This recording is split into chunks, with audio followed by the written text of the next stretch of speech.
한명숙 전 총리 만기 출소했어요. 네. 예. 그렇죠. 요 사건을 한번 되짚어 볼 만하다. 해서 한번 잠깐 되짚어 보겠습니다. 네. 네. 이게, 그때 1심 때 이게 블랙 코미디다. 네. 이런 얘기 많이 있었거든요. 그렇죠. 네. 그래서 야, 이거 건도 안 된다라고 했는데 결국은 유죄 판결을 갑자기 뒤집혀서요. 2심에 받고 만기, 예, 출소하셨는데. 그래서 이게 부당한 기소고 부당한 판결이라는 주장을 오랫동안 해왔죠. 민주당 입장에서는. 그렇죠. 근데 이게 사건이 사실 딱 10년이 넘었네요. 2007년에 원래 있었던 일이에요. 네. 2007년에 3월에서 8월 사이 3차례에 걸쳐서 이제 건설업체 대표에게서 불법 정치자금을 한 9억 원 가량을 받았다. 3억씩 나눠서 받았다라는 혐의였고 2010년에 기소가 되는데 마지막으로 최종적으로 판결이 날 때까지 5년이 걸렸습니다. 네. 근데 이제 청취자분들께서 기억을 못 하시는 분들도 많을 텐데 왜 조금 전에 공장장이 1심에 블랙리스트라고 얘기를 했냐면. 블랙리스트가 아니라 블랙 코미디. 블랙 코미디. 네. 블랙리스트가 입에 뱉네요. 아예. 네.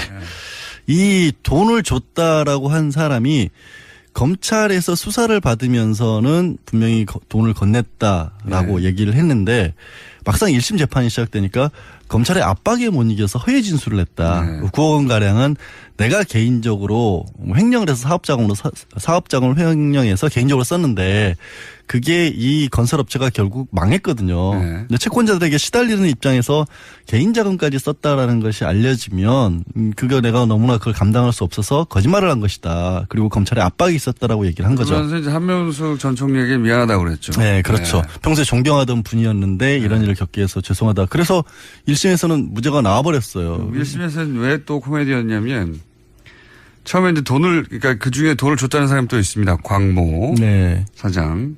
그러니까 이제 인사청탁을 했다고 하는. 아, 그거는 다른 재판이었죠. 또 다른 재판인데, 이 한명숙 전 총리를 구속시키려 하는 시도. 2번 있었습니다. 원래 2번 있었고 첫 번째 재판에서는 무죄 판결이 나왔어요. 첫 번째 재판에서. 시도의 일환으로 이해하고 같이 묶어서 말씀을 드리면 그때도 또 하이 코미디였는데 뭐냐면 뭐 돈을 줬다는 사람이 처음에 직접 줬다고 했다가 의자 위에 놓고 왔다고 했다가 테이블에 앉았을 때 줬다고 했다가 근데 현장에 가보니 테이블이 너무 받을 수가 없는 커요. 상황이었죠. 손이 그러니까 안 닿아요. 팔이 닿지가 않아서 그 안에 들어가 본 적도 없는 분인 거나 현장 검증을 해본 결과 말이 안 됐고 그래서 의자가 받았다는 얘기냐라는 얘기가 나왔었죠. 그때 당시에는. 서랍장을 넣고 왔다부터 시작해가지고. 근데 문제는 한명숙 전 총리가 그 사람보다 돈을 쓰던 사람보다 먼저 또 자리를 떠났던 사실이 알려지면서. 그 디테일보다 재밌는 디테일이 많아요. 그러니까 하여튼. 그러니까 이 당시 재판부가 제가 그 판결문 102쪽짜리를 다 읽어봤거든요. 재밌어가지고. 굉장히 재밌어요. 예를 들어서 처음에는 줬다고 그랬는데 이 재판부가 3만 불과 2만 불이었거든요. 5만 불 통. 3만 불, 2만 불을 편지 봉투에 넣었다. 그랬더니 재판부가 재봐요. 3만 불을 넣으면 3.2cm. 편지 봉투가. 그 다음에 2만 달러는 2.6cm다. 그런데 이게 두툼해가지고 남자 양복에도 잘 안 들어갔는데 한명숙 총리의 바지 주머니 안 들어간다 이게. 너무 두껍고 커가지고. 그리고 뭐 이런 식으로 굉장히 꼼꼼하게 검증을 합니다. 그래서 무죄가 나면서 코미디다. 그리고 이제 그게 일단락되고 이제 그 한명숙 총리를 향한 이런 공세 왜냐하면 이제 한명숙 전 총리가 이제 친노의 상징적인 어머니 역할을 한다고 여성 해서. 정치인이었고 거의 뭐 선두주자였죠. 근데 그래서 그 서울시장 직전부터 이런 노력들을 지속적으로 했거든요. 근데 지금 이제 그 조금 전에 얘기한 첫 번째 사건에서 그렇게 꼼꼼하게 봤다라고 했는데 지금 얘기하고자 하는 이제 유죄가 확정된 두 번째 사건에서는 어떤 증거들이 나오냐면 3차례를 나눠서 줬다고 했는데 첫 번째에게서는 이런 것들이 나오죠. 격리부장이 등장을 해요. 그러니까 돈을 어떠한 방법으로 마련을 했다라고 게 있고. 1차, 제가 요걸 말씀드린 이유는 뭐냐면 1차 시도가 실패하고 이것은 2차 시도에 가까운 겁니다. 그렇죠. 2차, 그러니까 2차 시도. 2차 시도에 가까운 거다. 예, 하여튼. 근데 그때 이제 돈을 줬는데 어느 누구에게 줬는지는 장부에 적혀 있지가 않아요. 근데 의원에게 주기 위해서 돈을 마련한다는 식의 장부는 나왔고 그때 당시 자금을 조성을 한 흔적도 나왔고요.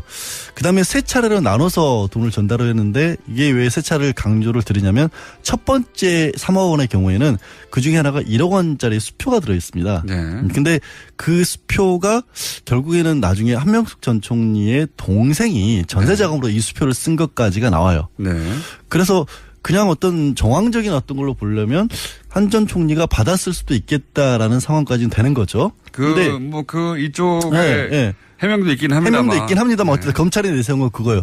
거기에 그거를 뒷받침해줬던 게 가장 강력한 게 이제 조금 전에 얘기했던 것처럼 돈을 줬다는 한만호 대표가 내가 줬다라고 얘기를 한 거죠. 거기서 시작되죠. 줬다. 네, 거기서 시작된 거죠. 그거를 듣고 그 얘기를 아마 이 한만호 대표가 본인의 사건과 관련해서 기소가 됐었을 때 그런 얘기를 한 걸 듣고 검찰이 부랴부랴 이제 그 사람의 신병을 확보해서 수사를 들어가는데 무려 한 70여 차례까지 이 사람을 불러서 신문을 합니다. 네. 그리고 나서 진술조서는 한 3개인가 밖에 안 써요. 근데 그 진술조서에 검찰 진술조서에 한 전 총리에게 돈을 줬다라고 썼고 그다음에 법정에 나와서는 아까 말씀드린 것처럼 안 줬다라고 진술을 번복을 한 거죠. 네. 그러니까 그리고 또 이상했던 점은 뭐냐면 이 판결이 보통 법정 진술을 더 우선시하잖아요. 당연히. 제가 그 얘기 하려고 그랬어요. 네. 법조인으로서. 법조인으로서가 아니라 네. 당연히 공판 중심주의라는 얘기를 하고 있어요. 네. 그래서 지금 이제 박 전 대통령 재판이라든가 이재용 삼성 부회장에 대한 재판에서는 검찰에서 수사를 받았을 때 나왔던 진술 조서만으로 우리는 재판을 받을 수가 없다 그래서 그 많은 검찰의 수사를 받았던 증인, 참고인 이런 사람들을 다 불러서 법정에서 직접 얘기를 듣고 있기 때문에 재판이 이렇게 길어지고 있는 거거든요. 네네.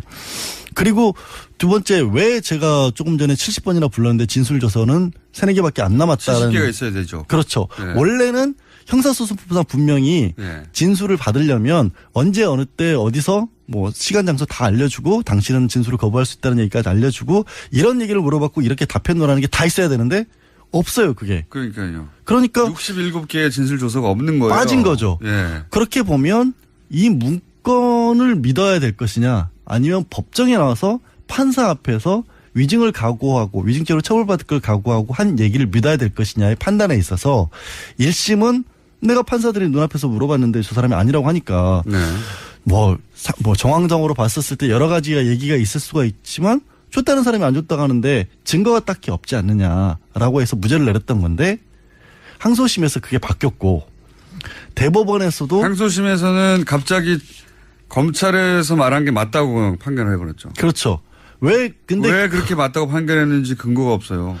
그건 있죠. 평소에 이 사람이 대법원 판결입니다. 대법원 판결에서는 이 한만호 대표라는 사람이 평소에 한명숙 전 총리를 굉장히 존경해왔던 사람이기 때문에 이 한 전 총리를 모함하기 위해서 거짓말을 지어냈을 가능성이 없다. 그러니까 대법원 다수 의견입니다. 이게 네. 거의 일관된 논리예요. 그러니까 근데 생각해 보면 진술을 번복했잖아요. 진술을 번복했는데 번복하기 전에 만들어진 검찰의 조서와 법정에서 한 얘기와 어느 쪽이 더 신빙성이 있었을까 따져보면 재판관들은 보통 판사들은 법정의 진술을 우선하는데 그리고 검찰 진술 조서가 네. 아무래도 작성 과정 자체가 문제가 있다. 이거는 제 얘기가 아니라 이제 대법원에서의 소수 의견 얘기입니다. 5분이 반대죠. 네. 네. 그래서 8명하고 5명이 다수 의견이 8명이었고 5명이 소수 의견이어서 결국 유죄로 확정이 됐는데 더 조금 진짜 이 부분은 이상한 게 그럼 아까 3번은 나눠서 줬다고 그랬는데 2번째하고 3번째는 어떤 증거들이 있느냐? 없어요. 그냥 오로지 이 사람이 얘기밖에 없어요. 그것도 검찰 조서밖에 없는데 1차 처음에 줬다고 했을 때의 얘기와 더해서 그 처음에 줬을 때 아까 말했던 가계수표 1억 원짜리가 넘어갔었다는 증거가 있으니까 1차 줬다는 얘기를 믿을 만하니까 2차와 3차도 믿겠다라고 한 겁니다. 그때 친동생이 전세 자금을 빌렸다고 이제 주장을 한 건데. 친동생은 진술을 거의 거부를 했을 거예요. 네, 제대로 얘기를 안 하고. 정황적으로는 전세 자금을 빌린 건데 나머지를 거기다 갖다 붙여가지고 9억을 줬다라고 만들어낸 사건이라고 이제 한명수 전 정 쪽에서 이제 얘기를 하는 거죠. 주장을 하고 있고. 그리고 이제 문제점이 제가 봤을 때도 분명한 게 최소한 2차와 3차에 있어서는 뇌물 사건은 정치자금법이죠. 돈을 줬다 안 줬다는 우리가 그냥 상식적으로 봤었을 때 이 정도면 받았을 것 같아 이렇게 판단하는 게 아니잖아요. 당연하죠. 굉장히 까다롭게 보는 거거든요. 근데 여기서는 경험칙에 의하여 판결이 뭐 이렇습니까? 경험칙에 의하여 줬을 법하다 아닙니까? 그러니까 1차에서 이렇게 줬다라는 거 보이니까 2차, 3차도 줬을 것 같다. 이런 걸로 유죄를 확정해버린 거예요. 줬다는 사람이 검찰의 압박 때문에 내가 살려고 안 준 사람한테 줬다고 한 거다. 이렇게 말했음에도 불구하고 법정에서. 그리고 그건 받아들이지 않았어요. 예. 그리고 이제 돈을 그래서 또 상당히 좀 희한했던 거는 그렇게 진술을 번복을 하니까 항소심 판결을 얼마 앞두고 이 진술을 번복한 한만호 씨를 위증죄로 기소를 하죠. 검찰에서. 그렇죠. 그래서 감옥에 갑니다. 이 사람. 예. 그래서 심지어는 한명수 전 총리보다 더 길게 3년을 갑니다. 그랬다가 이제 2년으로 바뀌어서 바뀌긴 했지만 올해 5월에 확정이 됐어요. 위증죄로. 그래서 지금 실형 복역 중입니다. 이상한 사건입니다. 이 사건. 그러니까 대법원에서 유죄로 봤기 때문에 뭐 유죄가 아니다 이렇게 말씀드리긴 어렵습니다만 이상한 부분이 분명히 있었고 또 하나 이제 양승태 전 대법원 지금 아직 대법원장이에요. 대법원장이 했던 전원합의체 판결에서는 8대5 정도로 팽팽하게 맞서는 사례가 거의 없어요. 오늘 행간에서는요. 한명숙 전 총리 얘기를 좀 해봐야겠어요. 네, 그렇습니다. 한명숙 전 총리가 오늘 새벽 5시 만기 출소를 했습니다. 새벽 5시에. 예, 대표적인 친노 인사, 정치 보복 논란의 당사자라는 점에서 한 전 총리의 출소가 예사롭지가 않은데요. 그렇죠. 예, 풀려난 한명숙 전 총리, 이 뉴스의 행간을 좀 살펴볼까 합니다. 오늘 새벽에 아까 저 음성 잠깐 들려드렸습니다만 그게 오늘 새벽에 의정부 교도소 앞이거든요. 네. 출소하는 그 상황이 마치 대선 주자 유세장을 연상케 할 만큼 붐볐다. 기자들이 전해주더라고요. 그럴 만도 한 게 친노 인사들이 대거 모여들었습니다. 이 정치적 동지라고 할 수 있는 이해찬 전 총리하고 우원식 민주당 원내대표, 그리고 문희상, 홍영표, 정성호, 박남춘, 전해철, 민주당 소속 전현직 의원 20여 명이 출소 장소에 한 전 총리를 기다리면서 맞았고요. 전현직 의원 20명이 총동원됐어요. 예, 새벽 시간인데도 불구하고 지지자 200여 명이 노란 풍선을 들고 사랑해요 한명숙을 외치면서 한 전 총리의 출소를 환영했습니다. 예. 한 전 총리는 출소 직후에 새로운 세상을 드디어 만나게 됐다. 앞으로 당당하게 열심히 살겠다는 각오를 밝히기도 했죠. 한 전 총리에게 지난 10년은 사실은 파란만장했어요. 그렇죠. 시련의 세월이라고 해도 과언이 아닌데요. 영역의 세월을 거쳤다고 해도 과언이 아니고요. 네. 2006년도였었죠. 노무현 대통령 집권 때 첫 여성 총리에 올랐습니다. 이게 헌정사상 처음 있는 일이었고요. 이명박 정부 들어서서 1차 기소가 이루어지게 되는데요. 대한통운 사장에게 5만 불을 받았다. 이게 이유였는데 1심에서 무죄를 선고받았습니다. 1심 무죄. 하지만 검찰의 태도가 좀 이상했는데요. 1심 선고 하루 전에 별건 수사를 시작합니다. 다른 건을 시작했어요. 네. 수사를. 한만호 전 한신공영 대표로부터 대선 경선 비용으로 9억 원을 받았다. 예. 그래서 2차로 또 기소를 하게 되는데요. 그렇죠. 이때가 서울시장 선거를 불과 2달 앞두고 있는 시점이었습니다. 여기서부터 정치보복 논란이 일기 시작한 거죠? 네. 이 박근혜 정부 때 대법원에서 징역 2년의 실형을 선고한 원심이 확정이 돼서 구속수감이 됐고요. 예. 문재인 정부가 들어서야 출범한 뒤에야 출소를 하게 되는 아주 묘한 상황이 돼버렸습니다. 만기 석방입니다. 2년 네. 다 채우고 만기 석방된 한명숙 정 총리. 이 뉴스의 행간 이면에선 뭘 찾으셨어요? 첫 번째 행간은 강산이 바뀌어 있다입니다. 이미 바뀌어 있다. 네, 2년 전 구속 수감될 때와 2년 후 지금 석방될 때 우리는 잘 못 느낄지는 모르겠지만 한명숙 전 총리 입장에서는 아주 세상이 바뀌었다는 걸 실감할 것 같습니다. 감옥에 2년 동안 갇혀 있는 동안 박근혜 대통령은 탄핵이 됐죠. 그렇죠. 보수 정당은 거의 몰락한 상황입니다. 예. 새누리당은 자유한국당과 바른정당으로 쪼개져 있고요. 예. 그런 반면에 정치적 동지였던 문재인 대통령은 대통령에 당선됐습니다. 이렇게 정리해놓고 나니까 진짜 2년이 무슨 20년 엄청난, 같아요. 예, 맞아요. 정말 굵직한 일 많았네요. 또 있어요. 자신을 수사했던, 기소했던 검사들은 손도 안 댔는데 다 정리가 돼 있습니다. 그런가요? 처음 수사하고 뇌물죄 혐의로 기소했던 수사 책임자 권호성 서울중앙지검 특수 2부장은 검사장 승진에 실패해서 사표를 냈고요. 예. 당시 서울중앙지검 3차장으로 수사를 지휘했던 김주현 대검차장은 정권 교체 후에 옷을 벗었습니다. 한 전 총리에 대해서 징역 2년의 실형을 확정한 이 대법원의 주심 판사 이상훈 전 대법관은 차기 대법원장 후보로 오르는 것 아니겠느냐라는 얘기가 있었는데 한 전 총리 재판 때문에 오르지 못했다는 말이 돌고 그래요. 있습니다. 그러니까 10년이면 강산도 변한다는데 한 전 총리 입장에서는 교도소 박세상이 2년 만에 완전히 바뀌어 있게 되는 겁니다. 2년 만에 강산이 변한 거네요. 네. 네, 만기 출소. 2년 만에 만기 출소. 한명숙 전 총리. 두 번째 행간 뭡니까? 두 번째 행간은 여의도에 나타나지 않을 것이다입니다. 여의도 정치권에 나타나지 않을 거라고요? 네. 뭐 한 전 왜요? 총리 진보 진영에선 상징성이 대단히 큰 인물이죠. 그렇죠. 첫 여성 총리였고 뭐 참여정부의 상징적인 인물이라고 할 수 있는데요. 예. 그래서 친노 인사들에게 굉장히 신망이 두텁습니다. 한마디로 당 대표급 인물이라고 해도 과언이 아닌데 예. 어제 민주당 추미애 대표가 이런 말을 했습니다. 저는 한명숙 전 총리님의 인격과 고운 양심을 믿는다. 인격과 고운 양심. 고운 양심? 네. 이 검찰의 기소와 재판 모두 잘못됐다. 예. 이러면서 사법개혁 필요성을 강조했을 정도입니다. 예, 예. 그렇지만 한명숙 전 총리를 여의도 정치권에서 보기 좀 힘들 것 같습니다. 왜요? 왜냐하면 복역 중에 강기성 노무현재당 상임중앙위원에게 편지를 보냈는데요. 가까운 사이인데 출소 후에는 되도록 정치와 멀리하면서 책 쓰는 일과 가끔 우리 산천을 훌훌 다니며 마음의 징역대를 벗겨볼까 한다. 이렇게 적었습니다. 그러니까 스스로가 난 출소 후에 정치와 멀리하겠다라고 이미 선언을 했단 네, 말씀. 그거랑 마찬가지인 거죠. 글쎄요. 근데 본인의 생각처럼 안 되는 게 정치판 아닙니까? 네, 맞습니다. 세 번째 행간 뭐예요? 그게 바로 세 번째 행간입니다. 아. 가만히 놔두지 않을 것이다. 않을 거다. 뭐 한명숙 전 총리는 문재인 대통령과 아주 가까운 사이로 알려져 있죠. 그렇죠. 더구나 문 대통령이 당대표 시절에 한 전 총리가 구속수감이 됐는데 당 쇄신 과정에서 한명숙 전 총리한테 눈물을 머금고 당적 정리를 요청했습니다. 그랬죠. 당신의 결백은 믿지만 국민 눈높이에 맞춰 거취를 결단하는 게 좋겠다 이렇게 얘기를 했고요. 이게 내내 문 대통령 마음의 짐이었을 수 있다는 그렇죠. 얘기죠. 짐으로 남을 수 있죠. 한 전 총리는 문 대표와 당에 부담을 주지 않겠다 그러면서 아주 기꺼이 탈당을 했습니다. 예, 예. 그럼에도 불구하고 한 전 총리는 감옥에서도 문 대통령을 지지했거든요.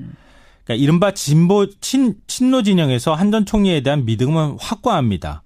오늘 의정부 교도소에 몰려갔던 사람들, 예.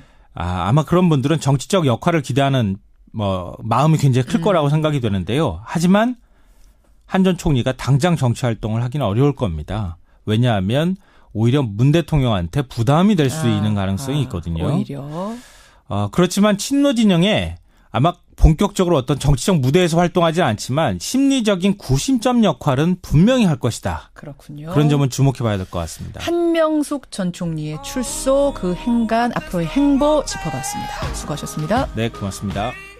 무죄 판결이 나왔어요. 첫 번째 재판에서. 시도의 일환으로 이해하고 같이 묶어서 말씀을 드리면 그때도 또 하이 코미디였는데 뭐냐면 돈을 줬다는 사람이 처음에 직접 줬다고 했다가 의자 위에 놓고 왔다고 했다가 테이블에 앉았을 때 줬다고 했다가 근데 현장에 가보니 테이블이 너무 받을 수가 없는 커요. 상황이었죠. 손이 그러니까 안 닿아요.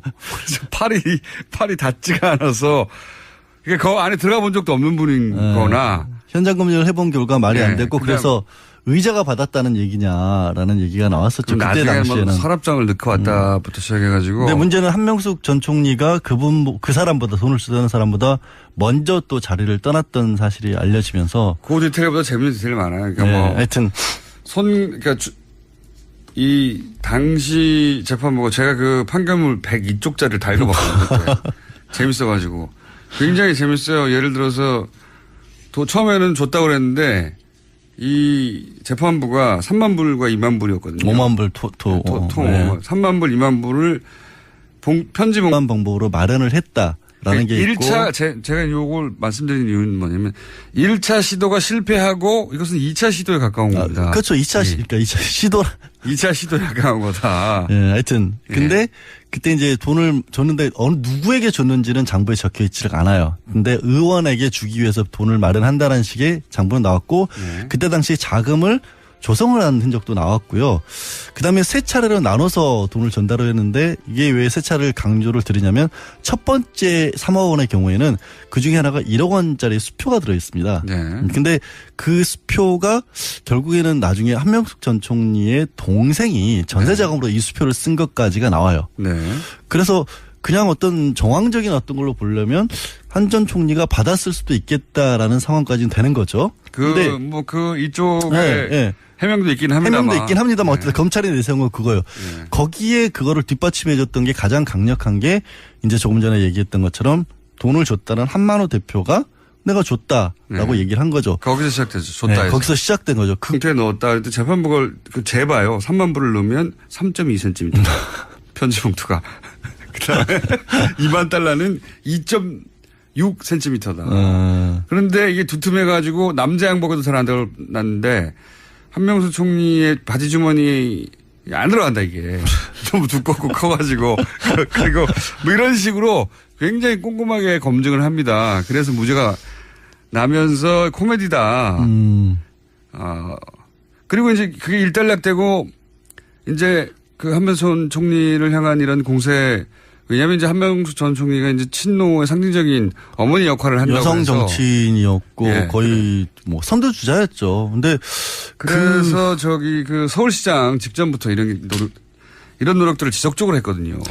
근데 지금 이제 그 조금 전에 얘기한 첫 번째 사건에서 그렇게 꼼꼼하게 봤다라고 했는데 지금 얘기하고자 하는 이제 유죄가 확정된 두 번째 사건에서는 어떤 증거들이 나오냐면 세 차례를 나눠서 줬다고 했는데 첫 번째에게서는 이런 것들이 나오죠. 격리부장이 등장을 해요. 그러니까 돈을 어떤 한명숙 전 총리 만기 출소했어요. 네, 예. 그렇죠.